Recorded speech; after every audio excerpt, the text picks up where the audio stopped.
ایک صاحب اور ان کی بیوی پر کسی جادوگر نے انتہائی سخت جادو کا وار کیا۔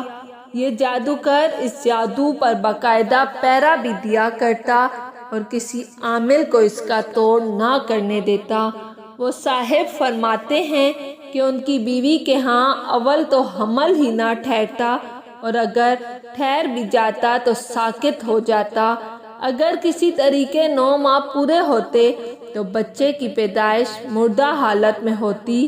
یہ صاحب انتہائی باکردار اور 5 وقت کے نمازی تھے اور بچوں کو مسجد میں قرآن بھی پڑھایا کرتے تھے۔ بہت علاج کروائے، بڑے سے بڑا عامل بلوایا، علاج کروایا اور ایڑی چوٹی کا زور لگا دیا، مگر نتیجہ 0 نکلتا۔ ایک دن ایک انتہائی درویش باعمل عالم اور عامل کے پاس جانا ہوا۔ یہ صاحب اپنے استخارہ کے لیے بڑے مشہور تھے اور ان کا استخارہ 1 منٹ کا ہوا کرتا تھا۔ 1 منٹ میں سارا کچا چھٹا کھول کے رکھ دیتے۔ اللہ نے بہت عطا کیا تھا ان کو۔ اب یہ پریشانی لے کر ان کی خدمت میں حاضر ہوئے۔ مولوی صاحب نے بتایا کہ یہ کسی عام زور آور جادوگر کا وار نہیں، بلکہ یہ تو کسی خبیث العین یعنی جادو کی دنیا کا انتہائی غلیظ اور ماہر جادوگر کا وار ہے، اور یہ میرے بس سے باہر ہے۔ میں اس عمر میں اتنی سخت محنت نہیں کر سکتا، اس کا توڑ بھی کوئی خبیث العین ہی کر سکتا ہے۔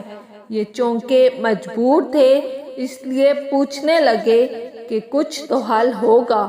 مولوی صاحب فرمانے لگے کہ سندھ کے فلاں علاقے فلاں جگہ پر ایک گاؤں ہے، اس گاؤں کے باہر اس خبیث العین نے ان دنوں ڈیرا لگایا ہے، تو فوراً اس کے پاس چلا جا۔ یہ صاحب فوراً سندھ روانہ ہو گئے اور جیسے ہی اس گاؤں کے باہر پہنچے تو دور سے ایک آگ کا دہکتا الاؤ لگا ہوا دکھائی دیا۔ انہوں نے بزرگوں کی بتائی ہوئی نشانی دیکھ کر اس کی طرف بڑھنا شروع کیا۔ دور سے دیکھتے ہیں کہ ایک آدمی آگ کے پاس بیٹھا ہوا ہے اور ارد گرد اس کے ماننے والوں کا جمگٹھا ہے۔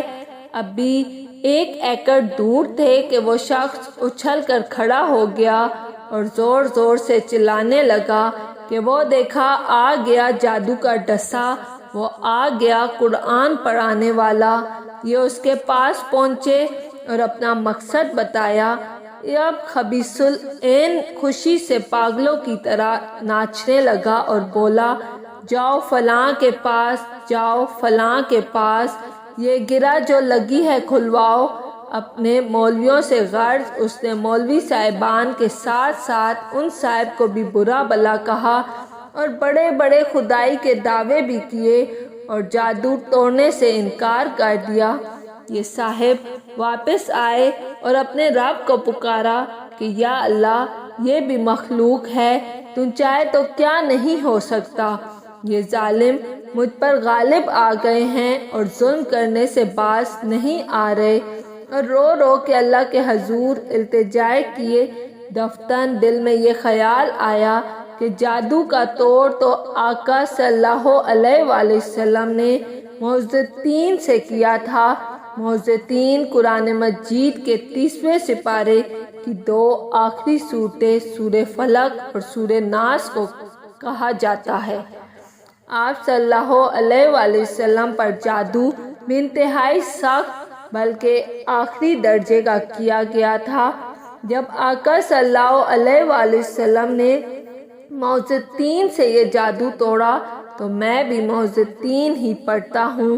اب انہوں نے اللہ کا نام لیا اور اسی رات سے باوضو ہو کر مسجد میں جا کر معوذتین اس جادو کی توڑ کی نیت سے پڑھنی شروع کی۔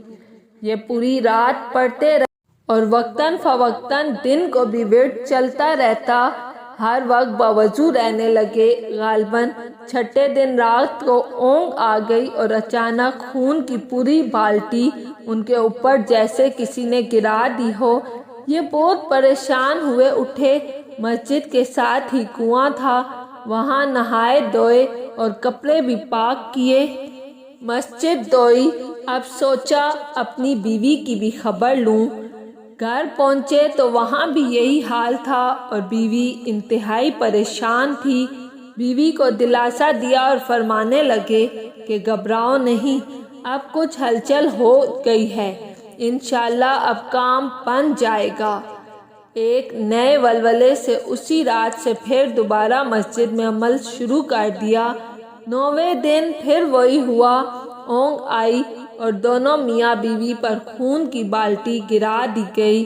انہوں نے ہمت نہ ہاری اور پڑھنا جاری رکھا۔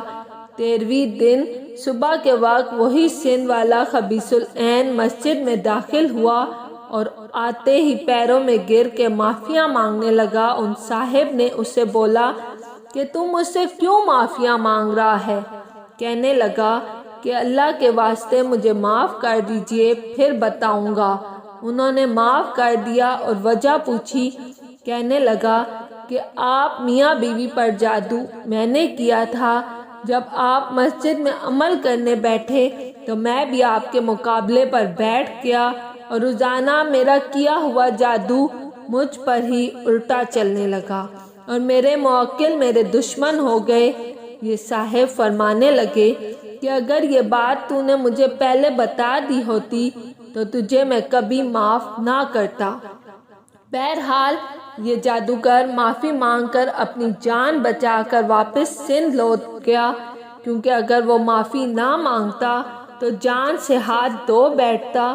انہوں نے اللہ کا شکر ادا کیا مگر جادوگر کی صلاح کا اعتبار بھی نہ کیا اور 41 دن مسلسل عمل کرتے رہے۔ اس کے بعد اللہ نے ان کو نرینہ صحت مند اولاد سے نوازا اور 2 سے زائد بیٹے عطا فرمائے اور بندش ہمیشہ کے لیے ٹوٹ گئی۔ اگر آپ کو میری ویڈیو پسند آئی ہے تو لائک اور سبسکرائب لازمی کیجیے گا۔